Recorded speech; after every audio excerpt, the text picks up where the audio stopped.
Welcome to the hottest movie review on the internet today, the A-List Review.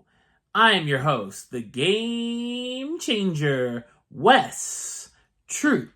And in honor of it being May the 4th, Star Wars Day, I figured it would be a great time to head back into our mint-flavored time machine to the year 1999 to talk about one of the more divisive Star Wars films, although maybe not anymore. And I'm not going alone. My review of the 1999 sci-fi fantasy prequel Star Wars Episode 1, The Phantom Menace, coming up now.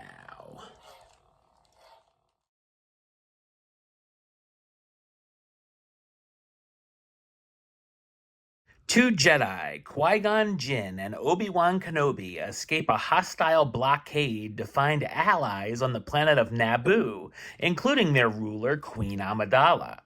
When their ship needs repairs, they stop on the planet of Tatooine, where they meet Anakin Skywalker, a young boy who may bring balance to the Force. However, the long-dormant Sith resurface to claim their original glory.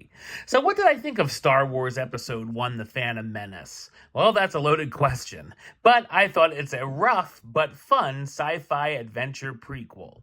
It's written and directed by George Lucas, who also directed the films THX 1138, American Graffiti, and of course, Star Wars A New Hope, and he would go on to helm Attack of the Clones and Revenge of the Sith. To be a huge fan of the original series, which are still my favorite films, as a young game changer, it was special to chomp at the bit for a new entry in the franchise, and it would be one of the most highly anticipated films of all time, and certainly one of the most in my life. As that 12-year-old, I saw this film at least 5 times in theaters.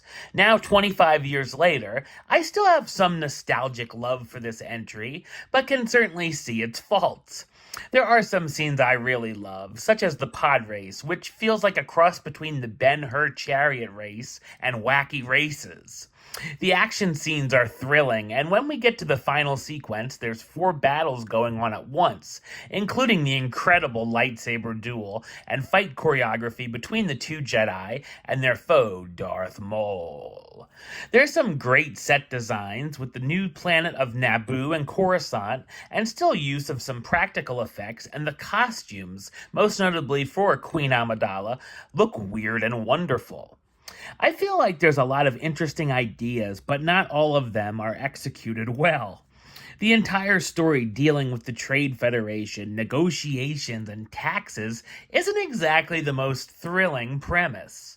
There's also the storyline of the Queen Padme Amidala disguising herself as one of her handmaidens and sometimes using a decoy to be the actual queen that comes off like it's a big twist, but it doesn't really add anything to the film and is a bit dumb.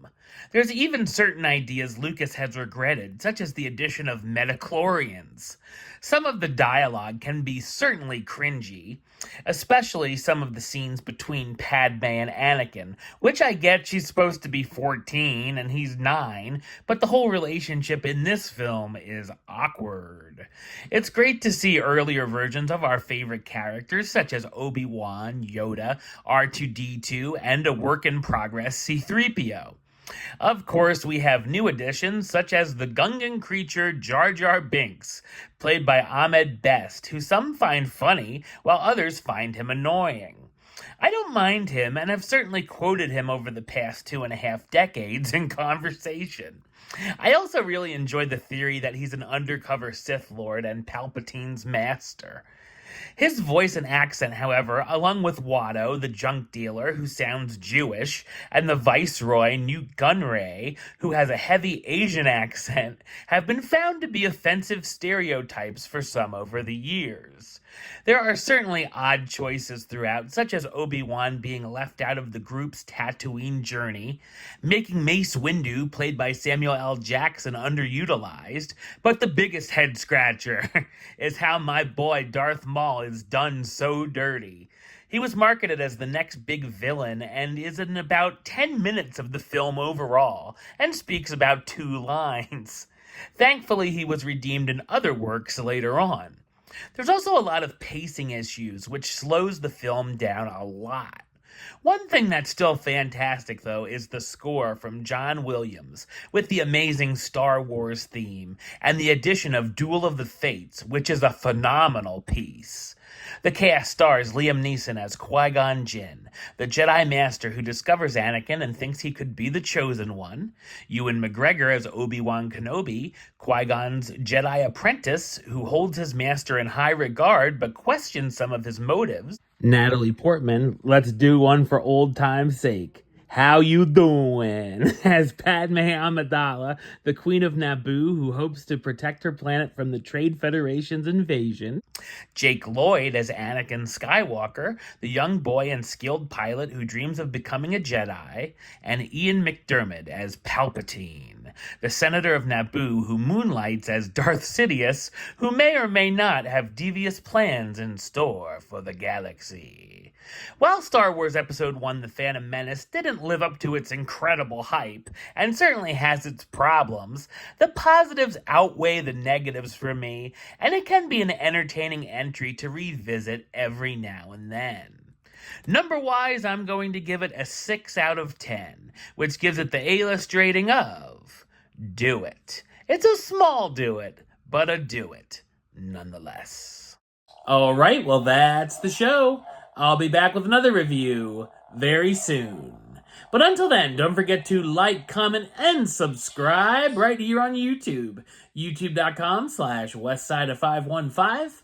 Like the show on Facebook, Facebook.com/WestTroopAlist. And of course, you can follow me on Instagram and Letterboxd at WestAlist. Until next time, Darth Troop out.